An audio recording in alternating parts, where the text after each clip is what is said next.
একটা লোক নামাজ পড়ছে, এইখানে হাত মেলে কপালে। তার একজন জিজ্ঞেস করছে, ভাই আবার কেমন নিয়ম, তুমি কপালে কেন হাত বাঁধছো? নয় নাভির সিনাতে বাঁধো, নয় নাভির নিচে বাঁধো, নয় মধ্যম পথ অবলম্বন করো, হাতটা এইখানে বাঁধো। ও তখন বলছে, কোন আলেমের বক্তব্য শুনবো? আসলে আমাদের নসিবই খারাপ যে মুসলমান ঘরে জন্ম হয়েছে আমার, ওই জন্য এখন কপালে হাত দিয়ে পড়ছি। মানে ও নিজে একটা গল্প এটা। তো ঘটনা হচ্ছে, আমরা আলেম ওলামাদেরকে যাচাই বাছাই করি মোবাইলের মাধ্যমে, করি না? করি। আর শুধু সকাল হলে এই কথা বলি, কারটা মেনে চলি আর কারটা ছাড়ি বলি। কারুর শুনতে হবে না, কারুর ছাড়তে হবে না। আপনাকে একটা ছোট্ট কথা বলি, বাংলাদেশের প্রখ্যাত আলেম আব্দুর রাজ্জাক বিন ইউসুফ হাফেজাহুল্লাহ, খুব বড় মাপের একজন আলেম এবং একজন ভালো দায়ী, খুব স্পষ্টভাবে তিনি বক্তব্য রাখতে পারেন আলহামদুলিল্লাহ। উনি বক্তব্যের মাঝখানে একটা কথা বলছেন, আমি কারোর বিরুদ্ধে নয়, বোঝানোর জন্য বলছি। উনি বলছেন, জুম্মার দিনে 2 বার আজান দেওয়া বেদাত। বেদাত যে বলবে তার 14 গোষ্ঠী বেদাত। ওর তো ভাষা কেমন জানেন? বেদাত।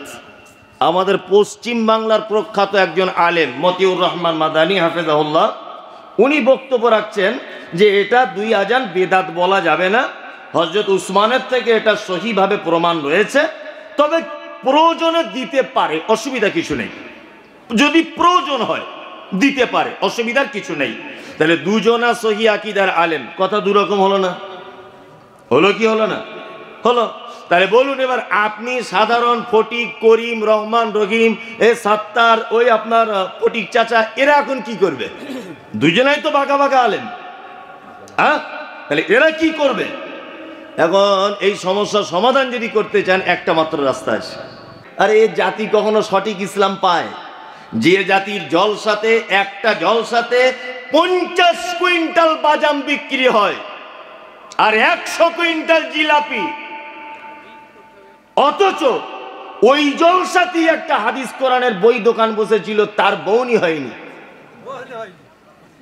ভালো করে বোঝার চেষ্টা করবে যে তোমার পক্ষে দেশি বাদাম আর হাইব্রিড বাদাম চেনা সহজ, তোমার পক্ষে ময়দার জিলাপি আর কলাইয়ের আটার জিলাপি চেনা সহজ, তোমার পক্ষে ইসলাম চেনা সহজ নয়। ইসলাম চিনতে গেলে এই জিনিসটার সংস্পর্শে আসতে হবে। কি বললাম বুঝলেন? আমরা আজকে কোরআন থেকে দূরে আছি, ওই জন্য সারা পৃথিবীর যত বিপদ আমাদের মধ্যে এসেছে। কি বললাম বুঝলেন?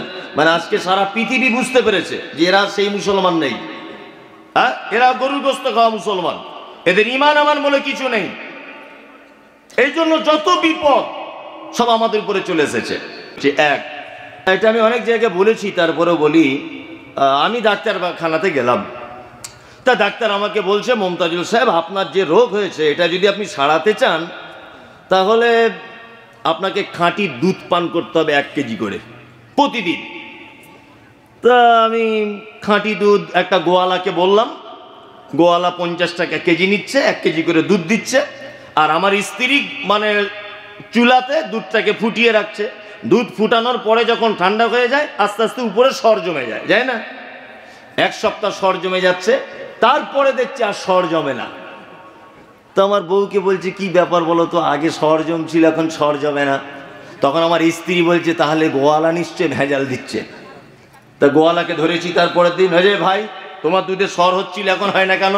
বলছে, আরে ভাই 40 টাকা খোলের কেজি, ভুসির কেজি 50 টাকা, কি করে সর জমবে? ওই জন্য অর্ধেক পানি অর্ধেক দুধ দিতে হয়, নাও, না হলে কেটে পড়ো। ভালো করে বোঝার চেষ্টা করুন। এখন আমি তখন দেখলাম এ তো ভেজাল দুধ, মাদার ডেয়ারি খোঁজ করলাম। এখন মাদার ডেয়ারির কাছে যখন 2-4 দিন খাওয়া স্টার্ট করেছি, একদিন হঠাৎ করে তার প্যাকেটে লেখা আছে 100% খাঁটি।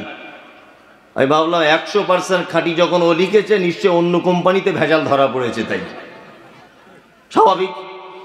মাদার ডেয়ারি খেলাম, ভালো হলো না। রেড কাউ খেলাম, ভালো হলো না। আমুলের খেলাম, ভালো হলো না। টক্কর ডেয়ারি খেলাম, ভালো হলো না। সবটাই যেন ভেজালে ভরপুর। আমার এই খাঁটি দুধ খুঁজতে খুঁজতে খুঁজতে খুঁজতে আমার মোটামুটি 4-5 হাজার টাকা নষ্ট হয়ে গেছে। ভালো করে বুঝবেন। আচ্ছা বলুন, 5 হাজার টাকা যদি খাঁটি দুধ খুঁজতে গিয়ে আমার নষ্ট হয়, তা আমি কত বড় বোকা। আর 3000 টাকা দিয়ে যদি ওই ওমরপুরের গরুহাট থেকে একটা মরা টাইপের দেশি গাই যদি কিনে আনতাম, খাঁটি দুধ পাওয়া যেত কি যেত না? যেত, যেত। তার মানে আমরা সকলেই খাঁটি দুধ পান করতে ব্যস্ত, গাই পুষতে ব্যস্ত নয়, বা গাই বাড়িতে রাখবো না, তাই না? তা আমরা সকলেই সঠিক ইসলাম খুঁজতে ব্যস্ত, কিন্তু বাড়িতে একটা বাংলা কোরআন মাজিদ রাখতে আমরা হতে পারবো না, তাই না? বুখারী, মুসলিম, আবু দাউদ, নাসাই, তিরমিজি, ইবনে মাজাহ, যত কিতাব আছে হাদিস কোরআনের, ইসলামের যত বিষয় আছে সমস্ত বিষয় জানার জন্য বাংলা অনুবাদ হয়েছে, তাই না স্যার? প্রত্যেক আপনাকে যে আরবিতেই পড়তে হবে এ কথা কে বলেছে? মোবাইলও অ্যাভেলেবেল। হ্যাঁ, আপনি কেনেন। আর এই জাতি কখনো সঠিক ইসলাম পায়? যে জাতির জলসাতে, একটা জলসাতে 50 কুইন্টাল বাদাম বিক্রি হয় আর 100 কুইন্টাল জিলাপি, অথচ ওই জলসাতেই একটা হাদিস কোরআনের বই দোকান বসেছিল, তার বউনি হয়নি। ভালো করে বোঝার চেষ্টা করবে যে তোমার পক্ষে দেশি বাদাম আর হাইব্রিড বাদাম চেনা সহজ, তোমার পক্ষে ময়দার জিলাপি আর কলাইয়ের আটার জিলাপি চেনা সহজ, তোমার পক্ষে ইসলাম চেনা সহজ নয়।